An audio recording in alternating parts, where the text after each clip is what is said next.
Hello, friends.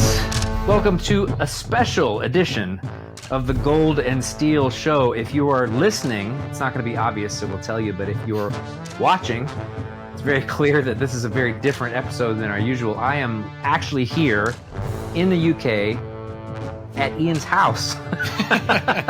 And let me tell you, it doesn't get much more English than this. For anybody who's new, this is the show where we cover all things Vegas Golden Knights. Any returning listeners will know that, but we've been planning this for a long time. Ian, I'm actually here.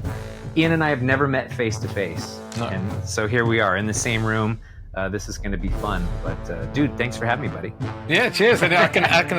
I know, right? See him, you know, and it's not just a box on a monitor, which is nice. Yeah, we've known each other strictly in virtual space, so for like, 3 years? Yeah, 3 years. Yeah, 2.5 years now. And yeah, you've been here for a couple of days now. And we've not killed each other, so that's good. That's good stuff. Yeah, you're still here, so that's also good stuff. Yeah, we get along pretty well, and Ian's been nice to kind of give me a bit of a tour of the local area where he lives, which is kind of outside of Birmingham, which is a city not too far from London, who, for those of you who don't know England. But yeah, dude, having a blast. So glad to be here. And we actually asked for some UK questions. We did. From our listeners. Before we get into what we're going to talk about this episode, we are going to cover the Golden Knights, of course, and we're going to talk about trade deadline stuff. And so plenty of hockey talk coming up. But since I'm here, we thought we'd have a little fun and start with some of our UK questions submitted by our listeners. Some of them humorous, some of them serious. Yeah, we couldn't find the Merlin hats. I know that there was well, I say question. There was some comments about. I'm not sure Merlin is that particularly that English or British, but it's fine. It's fine. You guys, it wasn't Harry Potter, so I'll take that as a win. Right, Arthurian legend, I guess. Right. Yeah, Merlin. But no, so we didn't see Merlin, so he couldn't be on this podcast or show, and we didn't have any wizard hats, so we've had to just go with questions. Yeah, instead. You get what you get. I actually wasn't able to pack any Golden Knights gear either, so I'm just wearing regular clothes today. But so, and if any of you are traveling, I have to say this, because I'm still amazed. So somebody who, and then people that know me know that obviously when I'm traveling, it'll be with my wife and kids, and anybody who's traveled with kids more effective than a wife here, but is that they have a ton of stuff. So everywhere that I travel, it's always like 2 suitcases. You put it on the weighing scales. I'm looking at the thing thinking, Jesus, please don't be over, because I don't want to pay. I'm not taking anything out. Right. And you've managed to come to the UK with like 2 rucksacks. And I don't even know how he did it. Yeah. So he is Merlin. That's the answer, right? Yeah. Because it's the only way he could do this. It took some magic to get 8 days worth of stuff into one backpack, but somehow I managed to do it. Yeah, one backpack and then one smaller day pack. Oh. So I like to be efficient, but yeah, that sack's packed full. Let me tell you. But anyway, yeah. There's a quote for the podcast, right? That sack's packed full. Well, man, I'm pumped to be here. It's awesome to be hanging out with you face to face. We've been planning this for a long time, and well, let's hit these questions just because they're kind of fun. A couple of them are serious, and then we'll talk Golden Knights, which is what you're all here for. But okay, so Barrett, longtime listener, Barrett, thanks, buddy, for the question. Longtime listener, supporter of the show.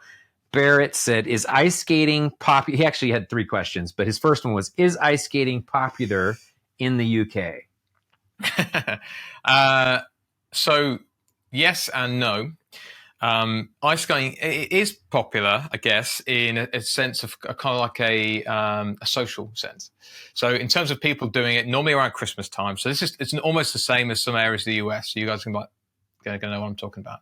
So a lot of the big city centers in the UK at Christmas time, they will create the makeshift rinks in the middle of city centers. And then you get a load of people like myself who can't skate, who will get the tester or the rental skates, and will effectively spend most of the time on the backside, falling over or holding onto the sides and doing all that. People love that, so that is popular. You see couples doing it, normally young couples, but that kind of thing. It's all a little romantic. And all that stuff. A date, like a date thing. Yeah. It's all cute when you're that young, isn't it? It changes as you get older. Yeah.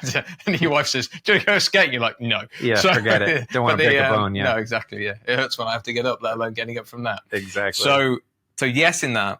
The no bit, I suppose, comes from that what there isn't a lot of is people doing it kind of professionally.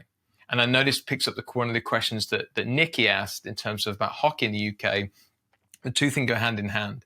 So ice skating is done. There are loads of great ice skaters that, you know, and the Olympic teams have ice skaters, but it's still very niche. Very niche. Yeah. So it's not and we can relate to that in the US too, in the climates that are cold enough for it. Ice skating just as a recreational thing, as a date thing, like we certainly can relate to that. But yeah, it sounds, and we were talking about this earlier today. It sounds like ice hockey in general is not. And maybe I should hold off on that because we got a question coming up. I've got about a question on that. But yeah. So let's finish with Barrett's questions though, because he had a couple others. He said, "As a Brit, do you find the American accent weird?" So we were saying before we press record, it's thanks for the easy question because obviously about 98% of our listener base almost certainly has American accents. Right. No, I don't actually. So I always like the American accent. And I'm not just saying that to pander to the 98%, but it's true. But as you were saying, British culture, like we import pretty much everything, good and bad, obviously from the US. And that means that like we hear the accent a lot. So, you know, I'm a 80s baby. So I grew up listening to American music. I grew up, I mean, you know now because you've been subjected to my car numerous days in a row. I know your musical tastes very well. Lots of Metallica in that. Yeah. Hence I know it's not Metallica, it's Def Leppard, hence the t-shirt. But like TV programs. Yeah. You know, Friends, all that kind of stuff was the kind of things we grew up on. So the American accent doesn't sound weird to me. The bit that we struggle with in the UK, and you almost certainly have the same in the US, is knowing the differences in the accents. Mm-hmm. So people say, oh, I dislike the American accent. I would say there's certain American accents I prefer to others. Yeah. But they're like regional dialect, if you will. Which there are a lot of. Yeah. And you get that in the UK. So like a lot of people will hear my accent and they'll think he doesn't sound like Hugh Grant. Thank God. And so, you know, but because I'm not from London, I'm from more the Midlands. But then if I was sat here with some of my colleagues at work who are what we would class as Brummies, that's Birmingham, that's Peaky Blinders for anybody in the US, right? They'll know that. That accent, like, is very different to what my accent is. So we have the same as you. It's just that, like you probably don't know the difference between ours and where it's from. Right. That's the same with us. The only ones we know are the ones that are normally the comedy ones. Yeah. So like when someone says like they play on either a New Yorker accent, they play on a Boston accent, that kind of stuff. As Brits, we kind of recognize that. Sure. Or American South, the American South, like a hillbilly kind of thing or something like that. Yeah. Again, normally it's like a parody of what it really sounds like. Yeah, in a comic sense. Yeah. Like Yosemite Sam kind of thing. Exactly. So, but no, I definitely don't hear the accent. Gotcha. So. Well, that's a good thorough answer. I'd say a deep dive on that for Barrett's question. And then Barrett had one more, favorite British cuisine items. Yeah, so this is where things this is quite easy to answer. But what I will say, again, in terms of us, we're a very kind of multicultural country. And again, the US, you know this all too well. But the way that the UK has been brought about means that we have different cultures, we have different cuisines. You know, some of the people's favorite food in the UK will be Chinese food, will be Indian food, will be Jamaican food. So, but if we're talking about, you know, old school British like traditional food, British, yeah. So there's a thing that we have on Sundays in the UK, which is known as a Sunday roast. I don't know if you have that in the US. I don't know if we do, but I've heard of the Sunday roast. I think I know what you're talking about. And basically, look, it is you would pick a meat as a family, which would normally be beef, lamb, or chicken. I'm not sure what a Sunday roast is if you're vegan, so I have to Google that because I'm not. So as we go from eating I think we ate like 4 animals at lunchtime, so it's like big meal, definitely vegan. And you pick your meat, and then with the meat you have all the kind of normal trimmings. You'll have roast potatoes, Yorkshire puddings. I guess that's a very British thing. Yorkshire puddings, then your veg, and then you just basically swim it in gravy. Nice. Okay. Yeah. So it's got a little bit of a holiday vibe. That's like something more along the lines of what we might eat for Christmas or Thanksgiving. Yeah. But so that sounds like Thanksgiving light. Yeah, but like a weekend family thing. Yeah, that sounds good. Okay, I got you. All right. Well, so there you go, Barrett. Thank you for the question. Yeah, it's a fun question there. And then I almost jumped the gun on this one, but Nikki, who's another longtime listener and supporter of the show, Nikki, hi, how you doing? She says, "Is hockey and Vegas born?" And that's an ex Twitter thing, right? Hashtag Vegas born, meaning the Golden Knights. Yep. Is hockey and Vegas born popular in the UK? And then she said, "Please have Merlin send some powerful magic to the convalescing Knights." That's where the Merlin things come in. She's hoping to cast a little magic because the Knights obviously have been struggling a little bit lately. So yeah, is hockey and Vegas born popular in the UK?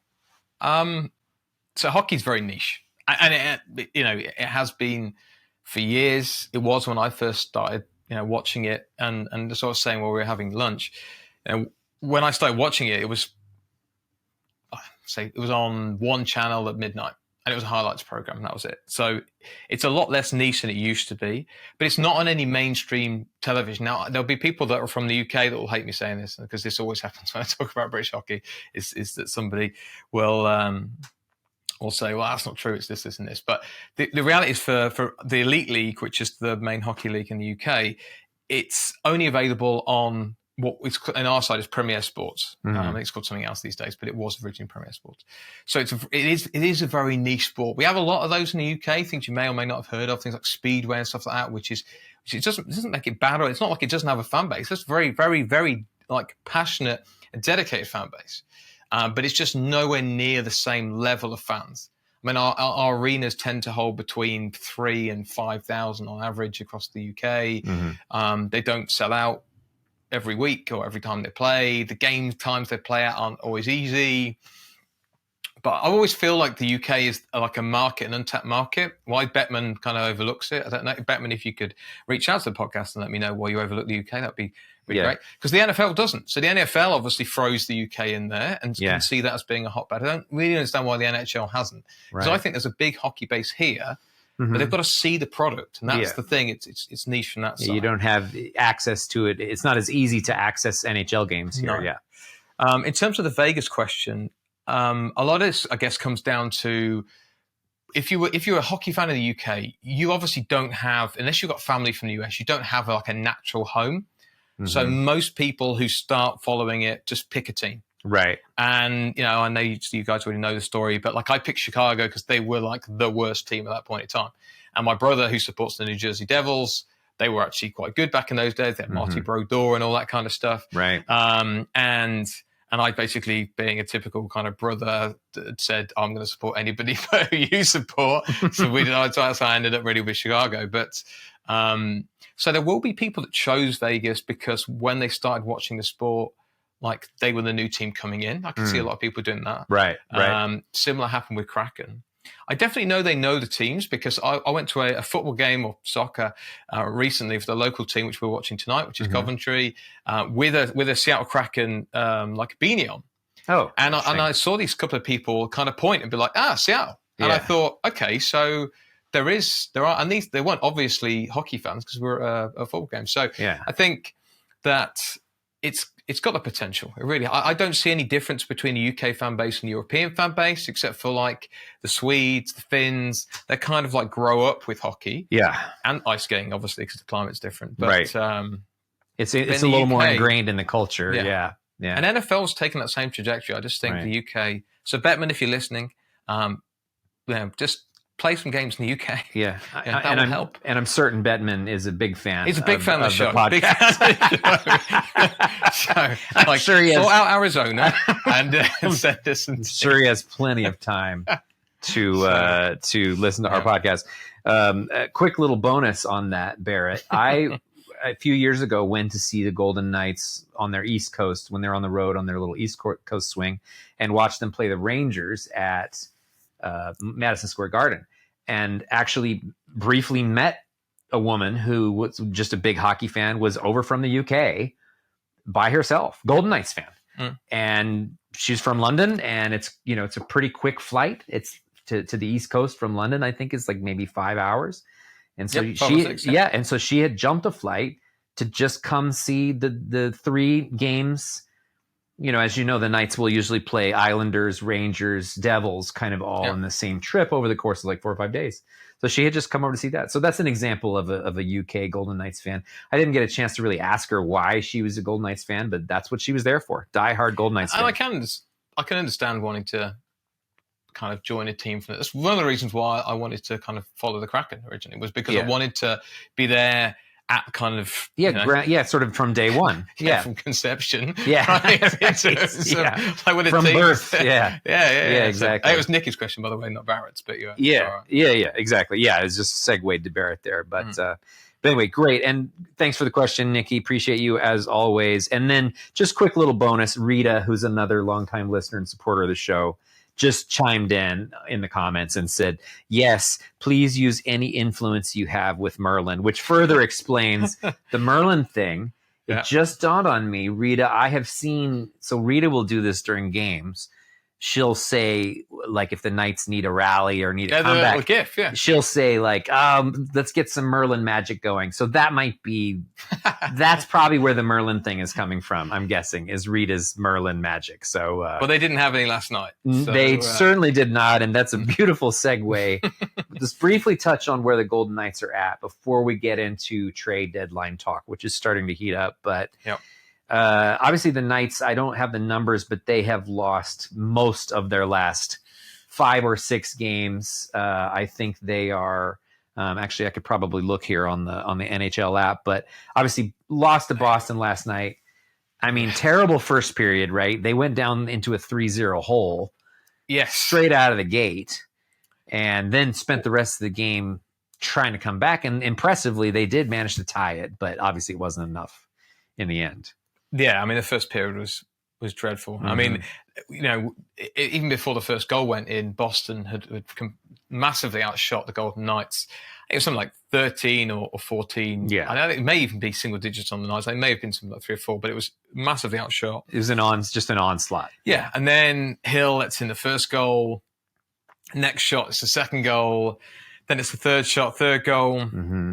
And you're there. You can see Cassidy in the bench. Yeah. Kind of like, he wasn't raging because I think he knows who he's up against. I think if it wasn't Boston, he might have been being a bit more animated. Sure. Yeah. He doesn't want them to think maybe they're getting under his skin or anything. Maybe he's not. Maybe he's just trying to be less animated. But I've always seen Cassidy as quite an animated coach. Yeah. So he's got one of those faces where when he's annoyed, like, he does not hide it. You can see it. If he thinks he's hiding it. And Bruce, if you're listening, he's not. You're not hiding. No, you can tell. So, you can tell when he's annoyed. Like when that third goal in, you get to see his face is thinking, right, 3 shots, and this whole game has just gone completely peaked on. But then they came back, and the Knights came back through grit, through determination. Chandler Stevenson, I thought, played quite well, but then only to go and lose it in the end. Yeah, and that for me really summed up Vegas right now. Yeah. And I know we've talked at length about trends and patches, green patches, red patches, whatever. And that throughout an 82 game season, there's going to be some wins, some losses, and everything in between. Yeah. But I do think that the current form is now at a point where even I, as the positive person normally between the two of us, even I'm now like, this is slightly concerning. It is. Because without Stone, okay, Eichel should be back. Wasn't back last night. That was expected. Wasn't wearing a non-contact jersey, so people are expecting him back against Buffalo. Yeah. Could be interesting. And I think they need to be careful with that. Yeah. Him coming back. Because Buffalo, were the players going to outright aim to hurt him? Probably not. Yeah. But the atmosphere in the arena that might add a bit of angst to some of the hits. Sure. It could happen. Maybe it's smarter to hold him out one more game. I mean, I probably would if I was them. Yeah. I would wait. But, but then they need the win. Mm-hmm. So you also don't want to hold him out and lose out on 2 points. So because throughout the season, we've kind of been looking at teams around us. We ignore Vancouver because they've kind of gone and they're still out there. But we were looking at teams around us like Edmonton, like LA, like the 2 wildcard teams, which I think at the moment is Nashville and right now it's I have my iPhone. That's okay. Right now it's Nashville and the Kings are in the 2 wildcard spots. Yeah, tied at 70 points. So you've got Vancouver, you and Edmonton as the bang bang bang, and then Kings there. But it's so close between you, the Kings, and Edmonton that this patch can't continue. If it does, you risk being in a wildcard place. I honestly still don't think you'll fall out of the playoffs. because I think there's a big drop off. And teams like Calgary, Seattle, come deadline, obviously we'll talk about that a bit more in a minute, these guys will fall away. Yeah. But if you're in the wildcard spot, it means you could be playing Colorado in the first round. You could be playing Dallas in the first round. Yeah, exactly. Or you could be playing Vancouver. Now, Vancouver's probably the team out of all of them that I'd want to play in the first round because, are they going to still be a good playoff team, even though they've been a good regular season team? Don't know. Yeah. But we know that Colorado are a good playoff team. We know Dallas are a good playoff team. Yeah. Those are the teams you want to be facing in the conference final. Yeah, those aren't the teams you want to be up against first round. And as we know, if you have a really tough first round, it makes it harder to go deep because it takes a lot out of you. The matchups matter. They do. They really do. And the form going in matters. So it makes a difference as to like how you go, the form of the goalie goes. No, I don't blame Hill for last night. Yeah. Like he'd already had fit. I think the game finished and Boston had 30 or 40 shots. Now, okay, yeah, he let in 4 goals. That's not a horrendous save percentage. 4 goals on nearly 40 shots. That's not bad. Right. It's not as good as what Hill would normally expect. So for him, he would probably say it's a bad night. But it's not. I think it'd be hard to say that he was at fault. Right. And looking at the goals from my perspective, I don't really see any of them and go, yeah, it was clearly his fault. Yeah. I just don't think Vegas are a sum of their parts team, as we always say, and too many parts are missing. Yeah, 100%. Well, and you've got the entire fourth line right now, as we know, are AHL guys. The entire fourth line are you can, like you said, you can see some of those weaknesses. It is concerning. I completely agree with you. This is the first time in the year, and I know you said you don't think they'll slip out. That's encouraging for me to hear that, because at times I do worry that they could potentially miss the playoffs this year. And if we're looking at the standings now, the loss last night gives Edmonton their first legitimate chance to pass the Knights, because it's Golden Knights have 73 points, Edmonton has 72. And I'm pretty sure, according to the schedule, as of the recording of this podcast, does Edmonton play tomorrow? I think they do. Oh, no, they do not. They don't play until, it looks like they play Saturday. Okay, so they play Saturday the same day that the Golden Knights play the Sabres. So the Knights could hold on to second, but they would need to win this Friday or Saturday if Edmonton were to win. But it's getting close. They're very quickly going to slip into third. It's still. Oh, we also have a third guest on the podcast as well. Yeah, this is my dog that you'll see walk through occasionally. Yeah, I think he did just walk through the frame. That's all right. It just makes the whole thing cozier, right? There you go. Fireplace. You got the dog. So, yeah. But I think the one thing that so going quickly, last bit on the Boston game is this is all about trends. So if Edmonton win and they overtake the Knights, on its own, I don't think that really matters. The worrying thing for me is I thought they would have snapped out of this by now. Yeah. And they keep snapping out of it. And then right back in. 4 or 5 games. Because they had it was a good 10-game run where it was 7-2-1 or whatever. Yeah. So they've had good periods.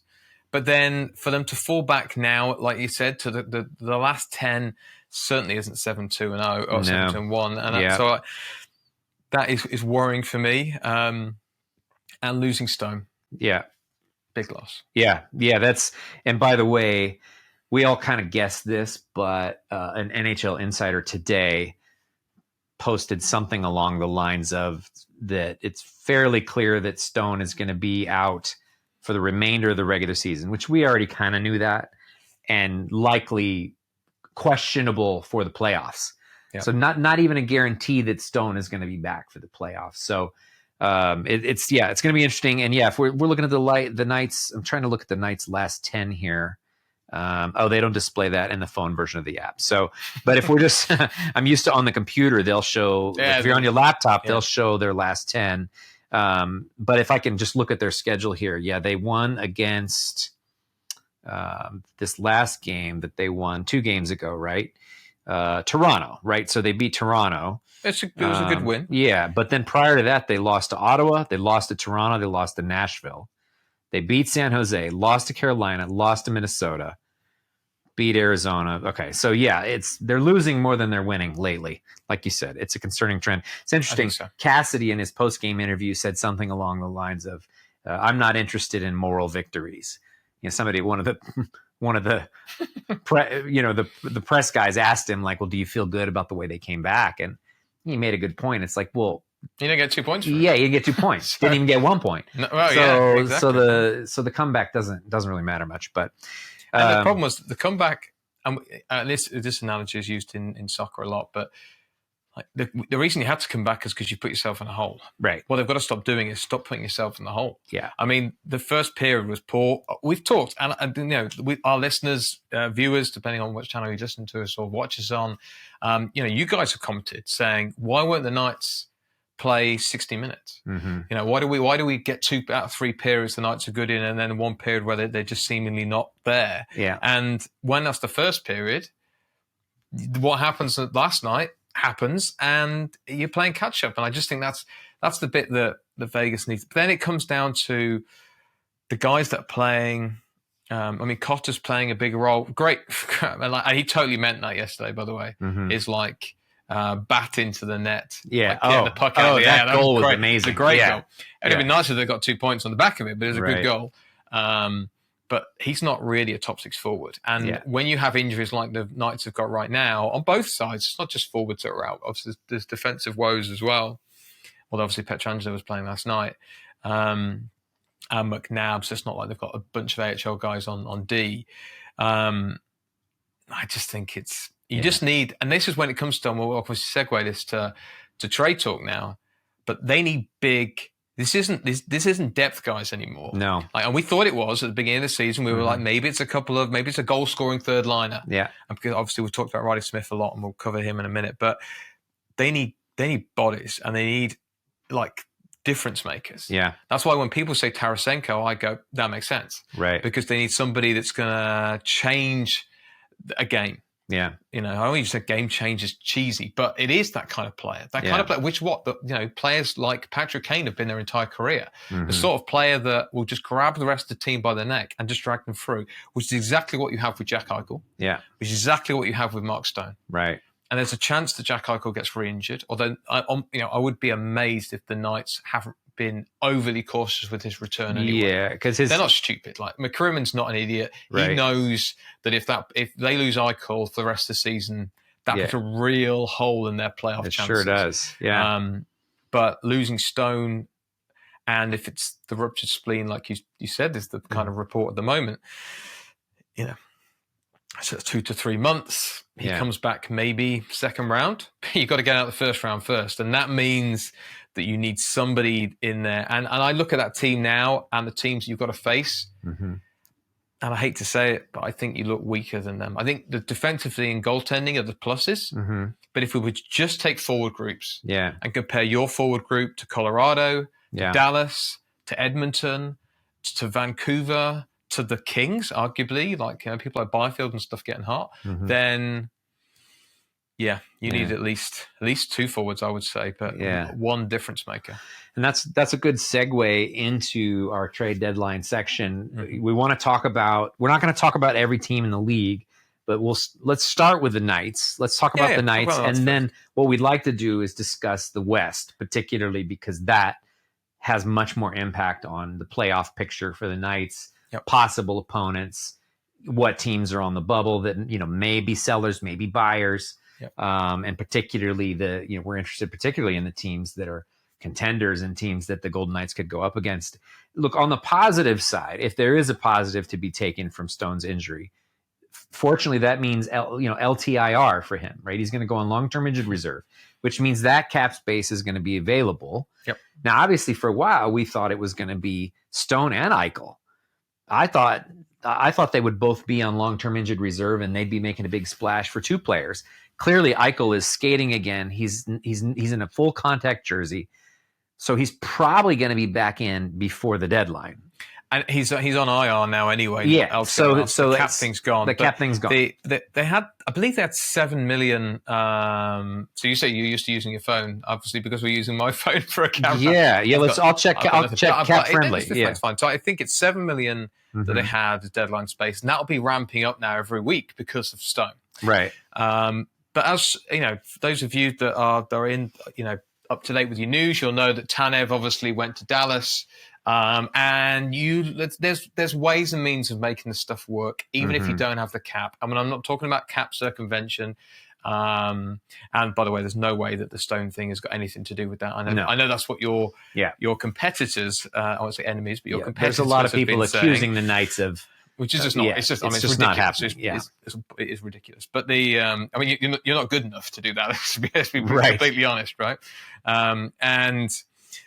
But you can use third teams like New Jersey were in the Tanev trade. They'll want something for it. They're not going to do it for the kindest at heart, but they'll take 25% of the 50%. Retain some of that so salary. Before you know it, like someone like Patrick Kane, who's on 2.5 to 3 million, whatever the hell he's on, say he's on 3 million, just because it's a lot easier for my maths.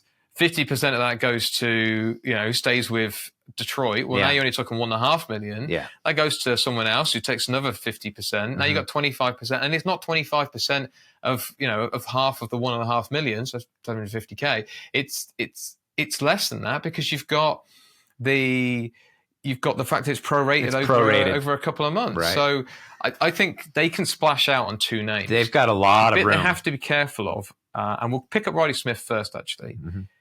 These won't be players with contract. Yeah. No way. Which is why Riley Smith's not coming back. Riley Smith's out. And I know that the fans, that you guys want this to be Riley Smith. I want it to be Riley Smith.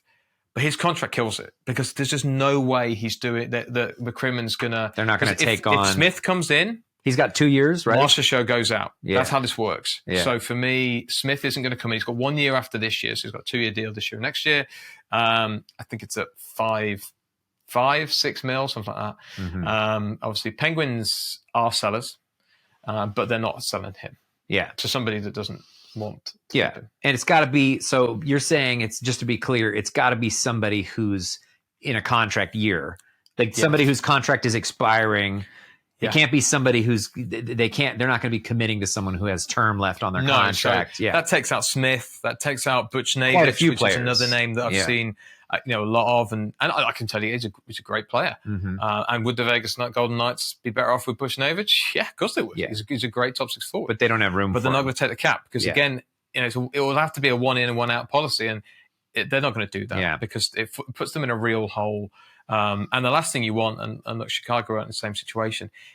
When it gets to the draft or the off season, and everybody knows you have to trade a player to get cap compliant, like, you're getting no value for any of your trades, because you've got no cards. Yeah. Because everyone's like, well, we'll just wait for you to put them on waivers then. Yeah. I can pay nothing for them. So there's no way on this planet that that they're going to take somebody with multiple years. Obviously, look, I could be made to look very silly, but if they do take someone like a Butch Navich, the only way they can do that, so I'm going to caveat my own comment to cover my backside here.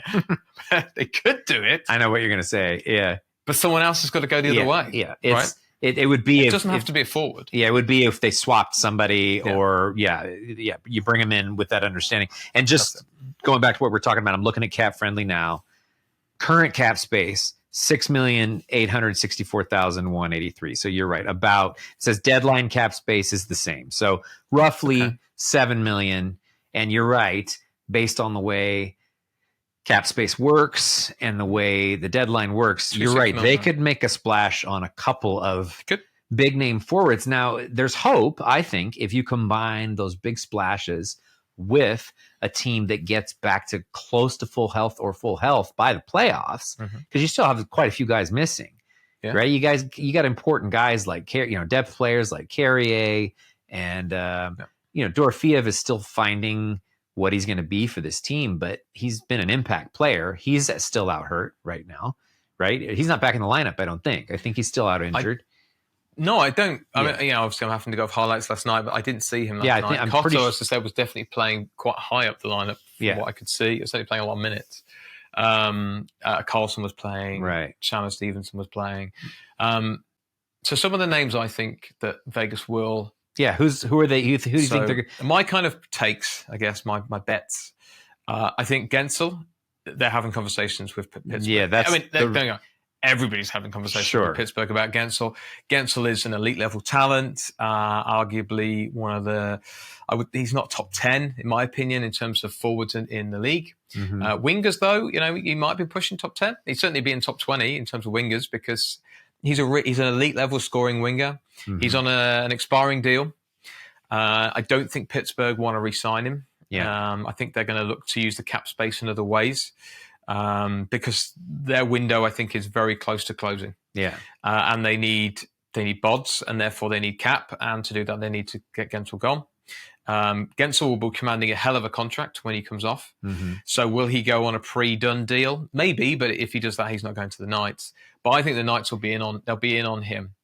We mentioned on the previous cast what the Knights do have is they have picks, and they don't need these picks this year. It's not a good draft this year. Yeah, okay, if you're picking top 10, then you're laughing because there's some good names. Celebrini obviously is one. There's a few others that tend to be Eastern European players, but they're not bad, right? There's some good talent in there. But once you get out of top 10, top 15, you're in that kind of, they might make it, or there might be the sort of first round pick that becomes a pub quiz question 20 years down the line because no one can remember who they are. Right. So it's the year you can get rid of them. Yeah, right? yeah. And in this win now mode, it makes more sense for them to just get rid of use those picks. Yeah. And we were saying this yesterday. Or trade those picks, yeah. But there'll be fans that will say, but you need to make sure that you keep the farm stocked and you win cups. Not going to happen. Mm-hmm. You have to pick one or the other. You can't do both. Yeah. Every team that's tried to do both has failed. Yeah. So you just end up being a middle of the road team. Yeah. It's like the teams that tried to extend their window without realizing, like the quicker you can realize your window's shut, the better, because you can rebuild it like New York did. Just rebuild. Yeah. And do it quickly and efficiently. Vegas obviously are not in that. They're in win now mode, which means that every pick is just an asset. Right. It's an asset to trade for something worthwhile right now, and Gensel would be that. Mm-hmm. If they can't get Gensel, and I know this has already been talked about in other podcasts, I would agree with them. And if it's true, great, because it makes total sense. Tarasenko. Yeah. He's not on a bad deal. He can almost certainly go back to Ottawa next season if he wants to, which he seemingly wants to stay there. Mm-hmm. But he's got a chance of potentially winning a cup. Yeah. Why would you say no? Right. Because if you go to a Vegas, Vegas aren't going to re-sign you. Yeah. Or unlikely to re-sign you. Yeah, you're probably a rental. So you're probably a rental, yeah. Which means that for someone like Tarasenko, he may well be looking at that situation and going, well, actually, that works for me. Yeah. I'll go over to Vegas for 6 months. Yeah. Enjoy being in Vegas for 6 months, being part of that team, see where it goes. We win a cup, fantastic. If we don't, it'll be a journey, right? And obviously, this is a guy who's got a Stanley Cup pedigree because he did this with the Blues. Yeah, he won a cup already. Exactly. And arguably, he's also been there in times where it's been tough. Yeah, because the Blues on the year that they won the Stanley Cup, famously were bottom of the NHL at Christmas. Yeah, and turned it around. Climbed their way out of it. Yeah. He's a good locker room voice. He's relatively cheap. Relatively in terms, but for his talent, he's cheap. Mm-hmm. Has he been setting the world alight in Ottawa? No, not really, but the talent's still there. He's just not Tarasenko from 4 or 5 years ago, I think is the bit that people have to understand. Yeah. But he's a rental, so you understand that. So Tarasenko, Gensel, yes. Other forwards I think they'll look at. Adam Henrique from the Ducks, I think is one that will be on the Vegas's on their radar. Kind of radar, yep, thanks. Because I think that he probably won't be that expensive. Yeah. He's another obviously expiring deal, pretty good contract. He's a good center. He's a good face-off guy. He's putting up more points than people would imagine. I think if you're not sure on Adam Henrique, I would say go have a look at his stats. They're not actually pretty good. And, this is a guy who looked like, he got sent down to the AHL not that long ago when he was playing for the Ducks, but he has kind of researched his career a bit.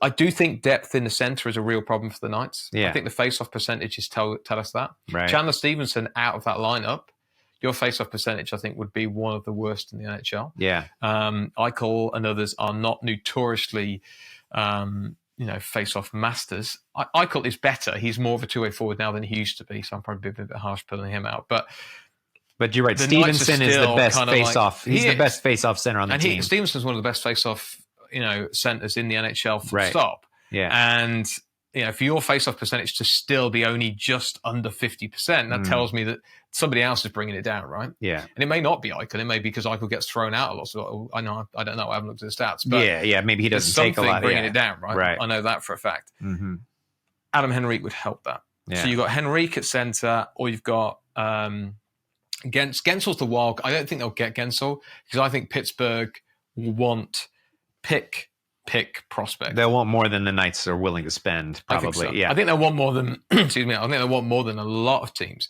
Mhm. are wanting to spend. I could just see somebody who's trying to build, who's maybe not actually a playoff team this year.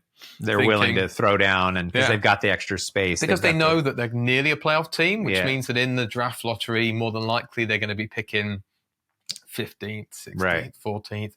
I'm thinking teams like Detroit, Mhm. like maybe the Kraken, Yeah. maybe in Nashville, someone like that, who thinks, you know what, I'll bring him in. If we make the playoffs, great. Yeah. If we don't, okay. But I wasn't a seller anyway Yeah. because I was so close, that kind of thing. Right.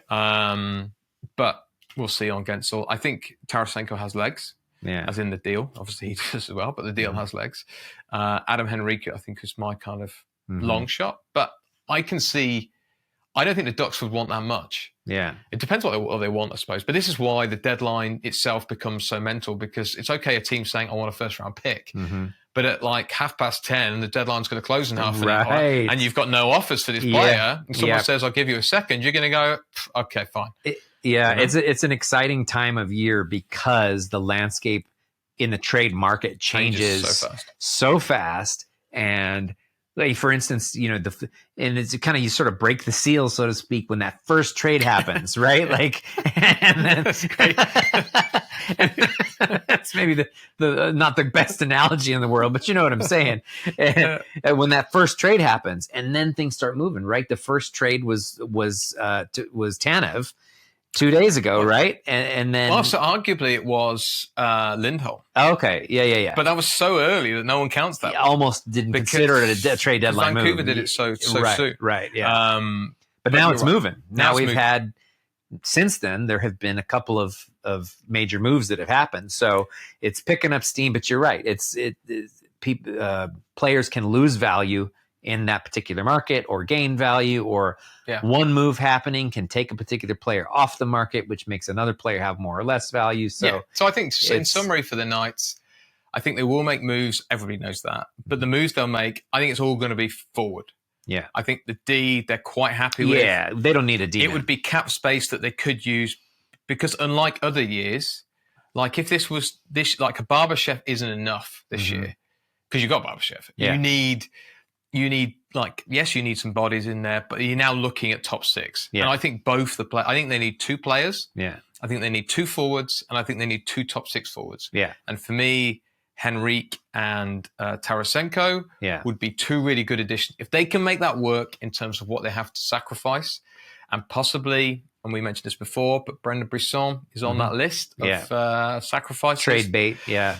If Brisson, a first and a second, is enough to get those two deals done, I'd make those deals. And in my opinion, if they did something like that, that would, in terms of firepower and talent on the ice, that would make up for Stone's absence, or pretty close. The only thing it wouldn't make up for, which you and I've talked about, is the Stone's presence as the captain. What it's hard to make up for is what Stone brings in intangibles in terms of the way he rallies the team, in terms of his leadership as the captain. That's the hard part. Tarasenko was the captain. Yeah. I don't know if he's he's like a second captain or whatever it's called. Yeah.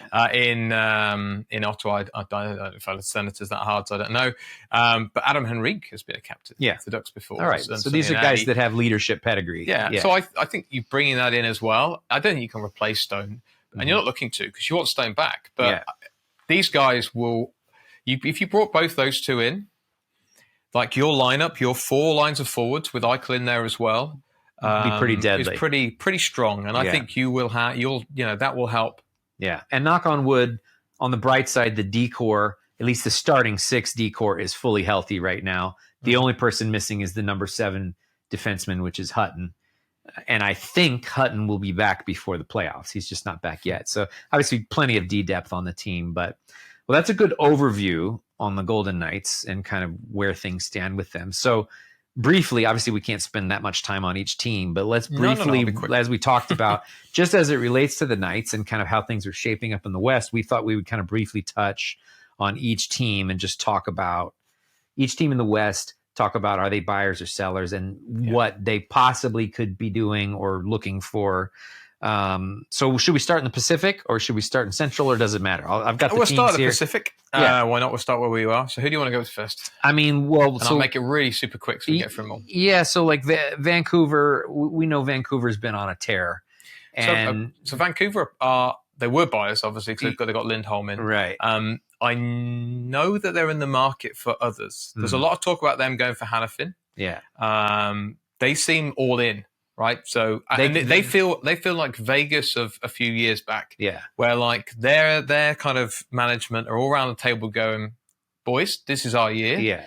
They consider themselves right? contenders. Yeah. So I think they will throw a lot at the trade deadline. Mm-hmm. Cap isn't a massive problem for them, but they can't, now with Lindholm and stuff, they can't go too crazy. Yeah. But Hannafin would make sense because they could keep him or drop him. He's another one that's on an expiring deal. It's another Calgary move, and Calgary and Vancouver seem to have a bit of a love in at the moment.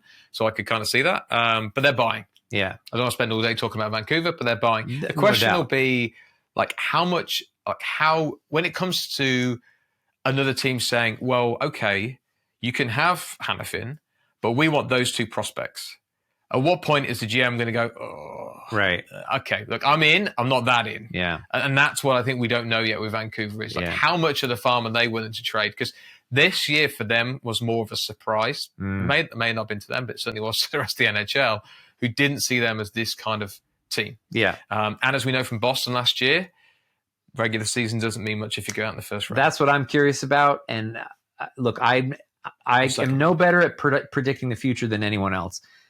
I'm not convinced that Vancouver is going to be the same juggernaut in the playoffs that they're in the regular season.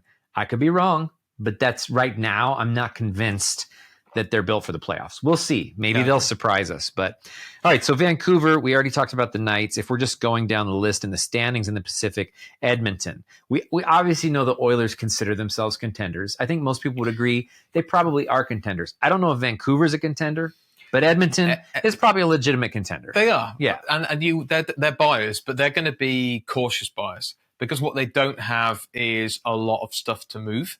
They could trade they could trade. I don't know if they've got their first round pick off the top of my head, but I know they've got picks they could move. Yeah. They're not going to want to move. Cap is their problem. They're not going to want to move any players though. Yeah. No, and they're not going to want to move players around. I don't see Edmonton.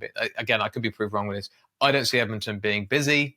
I see them maybe doing depth. Yeah. That's it. Maybe they bring in a depth forward or something like that. That's but their roster is in a pretty decent They're not place. going after Tarasenko. They're not going to go and bring in a big name and a big contract. It's just not going to happen. Right. Okay. And then the Kings, who were nipping at their heels at 70 points. What's LA doing? They're buyers too. I think, but a similar boat really to Edmonton, different reasons, but similar boat. They thought they were contenders, then they fell away, then they came back, and so I think they're buyers. But but they need to be cautious about with them is that it's a very young team anyway. LA's got quite a nice. I hate saying this because I know some of the Vegas fans are going to hate me saying this. They've got a really good mix of like experience, and like talent. Veterans with rookies and they've got players like Arvidsson and stuff who've kind of been out back. So then they've dealt with injuries like everybody else has. But I kind of feel like with their team, they don't really want to mix too much of what's going on right now. Mm-hmm. The goalie situation for LA is an interesting one. Yeah, that's the one where I would be interested to see whether they make a move for a goalie. Mm-hmm. But again, someone can correct me with the stats here, but I'm pretty certain that goalie trades in the deadline are rare to nil. Yeah. So backup trades happen occasionally. Right. The starters get traded at the deadline? Not very often. Yeah. So Markstrom is the one everyone's talking about. Gibson, for whatever reason, isn't being talked about. I believe both Gibson and Markstrom have no move clauses, so no trade clauses. Sorry, so it's not like they can just move them anyway. Yeah. So they'd have to accept it. But we all know the no trade clauses are kind of not really worth the paper they're written on. Right. So I don't know. LA, I think are like Edmonton. I think if they make moves, it'll be little moves. Yeah. I have a feeling they could surprise us more than Edmonton will. I don't see Edmonton doing that, but LA could spring a surprise. Unlikely. Right. Right. And both teams that the Knights could very well face in the playoffs. Good chance of it, depending on how things stack up. But all right, so Calgary, we know Calgary already made some moves. Sellers, 100% sellers. The GM has not said as much, but it's pretty much said as much. Be interesting to see what they do. They've got Hanifin, as we mentioned earlier. They've got Markstrom. Yeah. They've got some other players as well. They could look to move. And they're 7 points right now. They're 7 points out. I mean, of the ironically, wild card, they're not actually playing that bad. Yeah. But I just think. But are you going to make up 7 points between now and the GM knows this isn't their year. The Markstrom thing is the question mark for them: is do they look to trade him or not? But I think they're sellers. Yeah, for sure. And then the Kraken are tied with them also at 63 points. So Seattle. So Seattle are weird, right? Interesting, right? Everyone's expecting them to be sellers. Eberle and Wenberg both have expiring deals, so they're seen as like trade kind of fodder. But Seattle don't tend to do what everybody expects them to do. They didn't do that with the draft, and they haven't done that throughout their short time in the league. I think they hold on to their players. Yeah, well, they're above 500 because I think the issue that they have, I think, is in net. I know Grubauer's had some good games recently, but generally he's been beyond dreadful. Yeah. And hence the reason why Joey Decord has been the starter pretty much this season. So I think they'll try and hold on to Eberle. Wenberg I could see going because they've got some good centre depth that they want to bring through. But I just don't see them getting rid of Eberle. I could be wrong. So I see them as sellers, but probably nothing major. Yeah, they may still consider themselves. They're still sort of building their roster, especially after going to the second round last year, right? So is it a full teardown? Not necessarily. Ron Francis didn't. He's not like. He's quite a calm, considerate kind of GM. He builds in stages. He knows what he wants the team to look like, right? And he'll bring in players that fit that mold. Yeah, they're not as reactive. Like Eberle. Yeah. They're trying to build, a history and everything. So thanks, Alfie. So that's our third podcast. Yeah. So he said sellers is what okay. Alfie, I agree. All right. So and then of course these are obvious. We've got the Ducks and the Sharks bringing up the basement in the Pacific. Obviously, neither of them are buyers, right? Both sellers. Yeah. And for those two, it'll be sell while they can. Yeah, exactly. Both of those teams are in a deep, deep rebuild. I mean, I feel like the Ducks have been in a deep rebuild for a long time. But the Ducks, the interesting one, there's a lot of talk about Trevor Zegras being available. Yeah, and that would be a really interesting one because he is seen because of his personality as this elite level talent. But I honestly, I think generally the league sees him as like he's got some really good parts of his game. Yeah. But he's got some really big weaknesses as well. Right. And I don't think he is quite the level of talent that everybody kind of perceves he is because of the media. It's the flair. Yeah. It's that the flair goals, and flash. Kind of stuff. Yeah, exactly. But so they could move him. Yeah. That's the sort of thing you do in the draft. That's not the sort of thing you do at trade deadline. Right. Gotcha. Yeah, you do He's it got in a contract as well, off-season. so why would you do it now? Yeah. All right, cool. So moving over to the Central, obviously Dallas, big time contender. Yeah, buyers already. Contender. Yeah, Dallas they're all in. They're trying to get a cup. Yeah. And if you want to look at a team that's managed to keep a window open for an inordinate amount of time, Dallas is the team. Yeah. Every time Dallas looked like they're done, they're not. They're not done. And suddenly this kid, and obviously they've got a couple of centers. I think it's Wyatt Johnson's the player that I'm thinking of off the top of my head, who I think he was a good pick and people expected him to be a good player. They expected him to be this good. And they just seem to find gems. Yeah. Every time they find gems. So Dallas are buying. They won't trade prospects, I don't think. But they'll try to bolster. Picks. Yeah, they'll try to bolster. Because again, they're going to be looking like Vegas are and saying, well, what's the point in having a 25th overall pick in this year's draft? So they'll buy. I think they've traded already for Tanev. That happened last night or the night before for us. I forget because you're now on the same time zone as me. But one of the days since you got on a plane and came here, right. Tanev was traded to Dallas from Calgary, right? With New Jersey obviously taking some cap. They'll buy. They're after more. They'll be in the Tarasenko race, 100%. Yeah. And they're the sort of team I could see having a little check on old Jakey boy in Pittsburgh. Yeah, for sure. And you're right. Dallas has been knocking on the door for a long time. Yeah. Deep runs. They want a cup final appearance, conference final appearances for sure. And then Winnipeg, which is perplexing to me. They're doing well, yet they're having problems putting butts in the seats. up there. But I mean, in terms of just the hockey part of it, Buyers. I mean, Buyers? Yeah, Buyers. they're in second place in the Central. They we know that they notoriously struggle for players through free agency because, and I. This isn't me saying this, by the way, for people to say, Winnipeg is a lovely place. I'm sure it is, but for whatever reason, hockey players don't want to go there. Don't like to live there, yeah. And I think it's quite remote.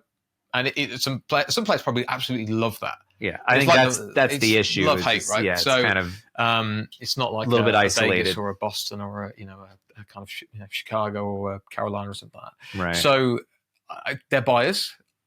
Again, I see them being depthy, kind of third, fourth liner guys. I don't see them going big. Right. They've got a lot of young guys as well that they're in there. There's some that are in their team, some aren't, but yeah, they don't really need to throw everything at it. They've got the kind of main pieces in. They've got the perfect kind of spine of a team that you want. They've got some good centers, right? Yeah, they've got some good wingers, got a good foundation, Connor, people like that. Yeah. They've got some good D.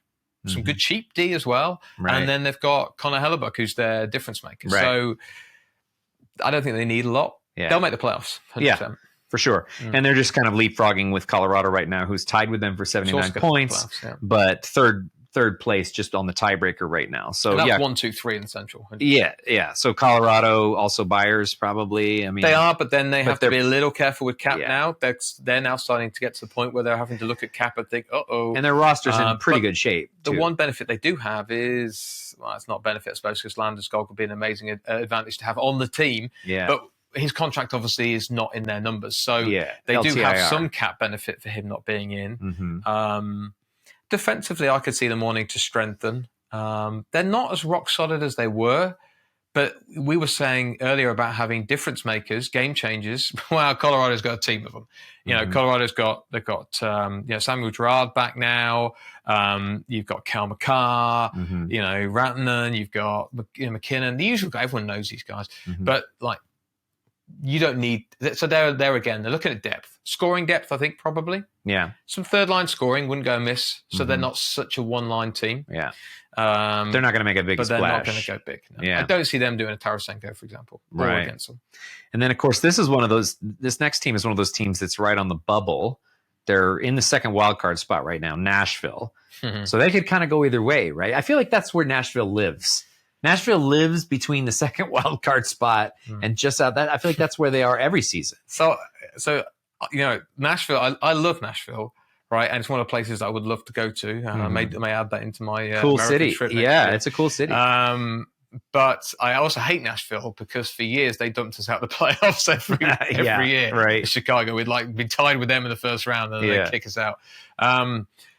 So they've been in and around contender spot for a long time. But the fact that I think they are going to go one way or the other. I mean, there was even talk, and this is these are reputable places that I'm reading this sort of stuff. UC Saros being touted around. They want a lot for him, and he's a Vezina goalie, so they should get a lot for him. Right. But the fact that they're even entertaining trading Saros tells me that they're maybe not as convinced about the roster as the position may look. That's a significant move. Yeah, it would finish. I mean, they're out if they do that because Lankinen's there were obviously he was at Chicago and he's okay, but he's not anything. Right. He's not going to keep them in the playoffs. So I think they end up as middle of the road. But at the draft, if they don't make it into the playoffs or if they don't go very far in the playoffs, I think Nashville pressed the rebuild button. Okay. And I think they blow it up. They're almost there. Yeah. I think they're there. I think I can't remember the GM's name right now, but I think he's got his fist over the nuclear button. And I think he's basically like, well, boys, if you don't make the playoffs and get deep, I'm pressing this button. Blow it up. And it's like Saros, boom, gone. Forsberg, gone. So and every team gets there eventually, and I feel like they've been hanging in there for a while. So that wouldn't surprise me. And it's the New York effect. Yeah. When New York chose to rebuild, they were a bubble team. Yeah. They weren't dreadful. Right. They weren't winning anything. And they made the decision that we're not good enough to win everything. The teams around us are too good and we need to rebuild. Yeah. And I think Nashville are nearly at that spot. Yeah. As is the next team you're about to say. Yeah. St. Louis it's 63 points. So that puts them 7 points out of the wild card. they're not going to obviously not going to make that up between now and the trade deadline. They're Sellers. The fact that Buchnevich is being talked about, they're sellers. Obviously, like Nashville, they've made some moves, in the last couple of seasons now that have been about longevity in terms of window. But I do think they're another team that is kind of, Old Yellow is nearly ready to take outside, right? and not quite pumping a shotgun yet, but they're nearly loading there. it up. And look, they got a cup in that window. They had one cup, so I mean, right? It's better than a lot of it's better than a lot of teams do. So it's, absolutely. Yeah. And then a team that has not had a great season or probably underperformed a bit is Minnesota. The Minnesota Wild. They're at 62 points. They are again. So they're sellers, but not big sellers. Yeah. Fleury could go. Yeah. I think this is his last season. I think everybody's been saying that for about 5 seasons now. Right. But I actually do think this is his last season. Yeah. So I could see him moving to a team where he kind of playoffs it to the end. But that is, I don't see them trading away loads. Yeah. I think they'll trade away a couple of bits, smaller bits they don't want to keep. But that, I think it's Bill Guerin, isn't it, who's the GM for Minnesota Wild. Which if I've got that wrong, I'm gonna get blasted in the comments. That's okay. But it's fine.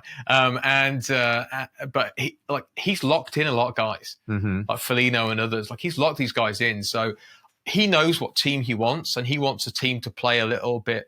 He likes kind of the strength, the hitting, the kind of the bulk, the physical kind of style of playing the game, and therefore he's not going to suddenly trade half his team away. There's a few players, Eriksson Ek, the one that gets talked about a lot, but Minnesota, I don't see doing anything. Yeah. And then we get into the last two, I think, that are left. Yeah, the basement teams and the Central. Then we just cover them both under one thing. They're both massive sellers. Oh, are you kidding? Arizona and Chicago, yeah. Arizona are going to sell us. Arizona's are sellers on all fronts. Yeah, they can sell the team. They're sellers of teams. they're just sellers, okay? Poor Arizona. Yeah, exactly. One wild shot, though. If I was a team that had the ability to do it, had the cap to do it, it's not Vegas.